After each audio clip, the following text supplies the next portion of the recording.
Hello students, I'm Ramani Sharma, your educator. I warmly welcome you all to yet another YouTube video जिसमें हम PYQ series जो चल रही थी with regards to your research aptitude उसमें कई questions को solve करेंगे, right? So research aptitude part 9 video है ये previous year questions की series का. If you feel like you need to make sure कि आपको research के related questions practice करने हैं, you need to understand the pattern of the questions जो कि 2023 की दिसंबर की शिफ्ट में पूछे गए हैं. You can refer to the other 8 parts which are already there on the platform. Coming to आज हम कौन से पर्टिकुलर डेट में से 2023 के रिसर्च एप्टीट्यूड के प्रीवियस ईयर क्वेश्चंस प्रैक्टिस करने वाले हैं.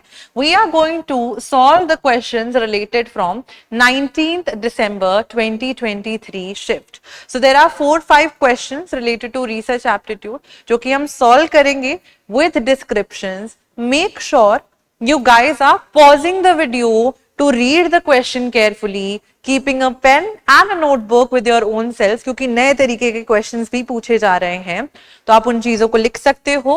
Also make sure that you guys are prepping up in a nicer manner. Question जब पढ़ोगे पॉज करके देन प्ले करना है वीडियो को. चलिए without wasting any further time पहला क्वेश्चन देखते हैं. Identify the disadvantages of open-ended questions in survey research. अगर आपने मेरे पुराने 8 वीडियोस देखे होंगे उनमें से हमने कई क्वेश्चंस ऐसे सॉल्व करे हैं from December 2023 where they are putting much and more emphasis on open-ended questions, close-ended questions. इनके advantages क्या हैं, disadvantages क्या हैं.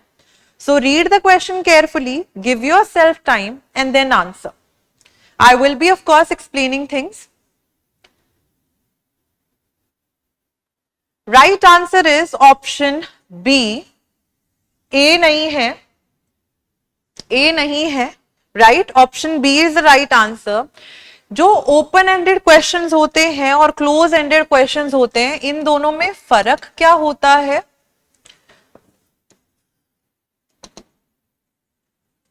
The ones which are open ended questions no there आप चीजें डिस्क्राइब या एक्सप्लेन करते हो और अगर आप चीजें एक्सप्लेन कर रहे हो इसका मतलब आप इन डेप्थ जा रहे हो और इन डेप्थ में अगर कोई रिसर्चर आपकी पर्सनल एक्सपीरियंस के बारे में पढ़ेगा और उससे कंक्लूजन ड्रॉ करेगा तो अगर 10 लोगों से भी उन्होंने एक सवाल का जवाब पूछा और उन्होंने लेंदी चीजें जवाब दी हैं तो it will be time consuming for the researcher.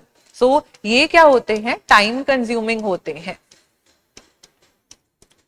On the other hand जो हमारे क्लोज एंडेड क्वेश्चंस होते हैं उनमें हमें ऑप्शंस दिए जाते हैं, उनमें से ही हमें चूज करना होता है.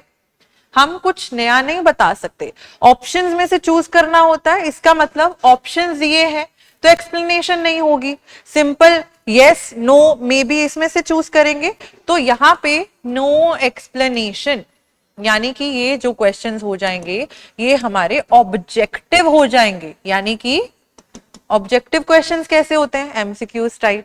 तो यहाँ पे भी हमारे पास यस नो मे बी. यहाँ पे अगर कोई सवाल पूछा है तो वो सब्जेक्टिव हो जाएगा क्योंकि आप चीजें जो है अपने एक्सपीरियंस के बेसिस पे आप उनको एक्सप्लेन कर रहे हो. मास्टर्स में क्वेश्चंस होते थे ना, what is your opinion on the basis of the essay जो आपने पढ़ा है डाउरी सिस्टम इंडिया में है उसके आपका ओपिनियन क्या है? तो आप उसमें लेंदी ऐसे लिखते थे. जब आप कुछ लेंदी लिख रहे हो वो ओपन एंडेड होगा तो लेंदी होगा, सब्जेक्टिव होगा, आपके पॉइंट ऑफ व्यू वाला होगा. वो क्लोज एंडेड ऑप्शंस दिए गए हैं, आपके पॉइंट ऑफ व्यू से ज्यादा हमें मतलब नहीं है, हमें सिर्फ ऑप्शंस में से चीजें चूज करनी है तो वो ऑब्जेक्टिव हो जाएगा. ठीक है, यहाँ पे इन डेप्थ हो रहा है, यहाँ पे इन डेप्थ नहीं होगा क्योंकि एक्सप्लेनेशन नहीं हो रही. यहाँ पे टाइम कंज्यूमिंग है क्योंकि 10 लोगों का भी अगर आप बड़ा क्वेश्चन सॉल्व करा हुआ पढ़ोगे तो you will take time. Here it is not time consuming. Not time consuming. जो ऑप्शंस दिए उनमें से ही चूज करना है. तो क्या हम ये दो ऑप्शन सही कह सकते हैं कि हाँ जी टाइम कंज्यूमिंग होते हैं क्योंकि रिसर्चर को इन डेप्थ एनालिसिस पढ़ने होते हैं. Require great effort from the respondents because they will also the participants will be writing things down and explaining it in a very greater detail. तो respondents भी यहाँ पे बहुत एफर्ट लगाएंगे.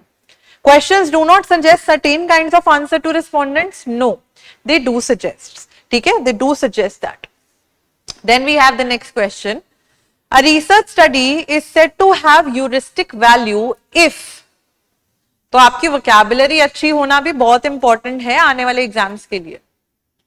The right answer, pause your screens if you feel like needing more time. The right answer to this question is option B. It generates more research.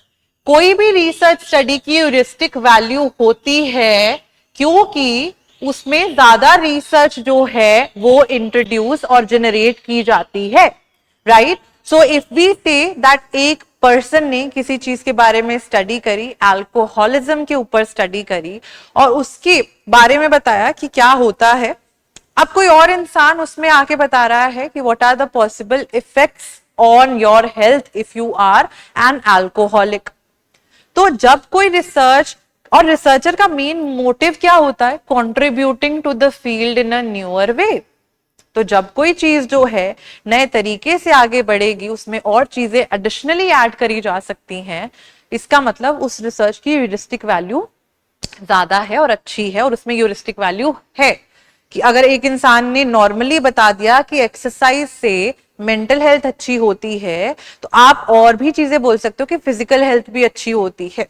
ठीक है, you can also talk and add more about it. तो research की heuristic value इससे define होती है कि उससे आगे चल के आप और कितनी चीजें ऐड कर सकते हो. नेक्स्ट क्वेश्चन है, N entrance examination with objective type questions is conducted. MCQs पूछे गए हैं. For each correct answer 1 mark is awarded. सही आंसर के लिए 1 मार्क मिल रहा है और ईच इनकरेक्ट आंसर के लिए 0.25 मार्क्स जो हैं वो डिडक्ट किए जा रहे हैं. The number of marks scored by candidates who appeared in the examination is an example of what? Is an example of option B, discrete variable. यानी कि इसमें जो आप मार्क्स लोगे उसमें वो मार्क्स फ्रैक्शंस में नहीं आएंगे बट एक सेपरेट नंबर में आएंगे. यानी कि एक बच्चे के 0 मार्क्स भी हो सकते हैं, 1 भी हो सकते हैं, 2 भी हो सकते हैं, 3 भी हो सकते हैं, लेकिन 1.25 या अदर फ्रैक्शंस में they will not be coming. That is what defines any variable जो कि discrete value में होता है, right? So option B is the right answer here. Next question है, medical research usually involves pain or distress in animals. Statement 1 कह रही है usually. Statement 2 कह रही है psychological research is usually benign and may involve little if any discomfort for the animals. The answer to this question is option A. यानी कि दोनों statements जो हैं they both are correct. Medical research में animals के ऊपर harmful होती है, ठीक है, क्योंकि कई दवाइयां जो हैं बनने से पहले they are tested on animals in the laboratories. Psychological research usually benign होती है, लिटिल या कुछ कुछ डिस्कम्फर्ट होता है for the animals majority of the times. So both the statements here are correct in their own sense, right? Hence the option is answer A. And I hope things are clear with regards to ये चीज, क्योंकि बहुत सारे papers में in the previous videos open-ended and close-ended questions they are asked. Even levels of plagiarism, एक increment कब decline होती है, 2 इंक्रीमेंट किस लेवल पे डिक्लाइन होती है, इस तरीके के क्वेश्चंस भी जो हैं इन योर दिसंबर की shifts they have been asked.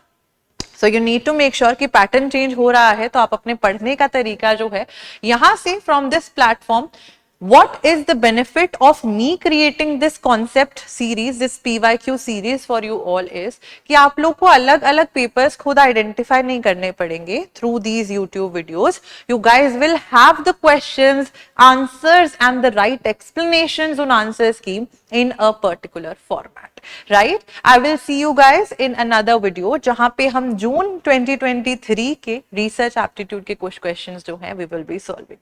Till then, keep on studying. Thank you so much and have a good day. Bye bye.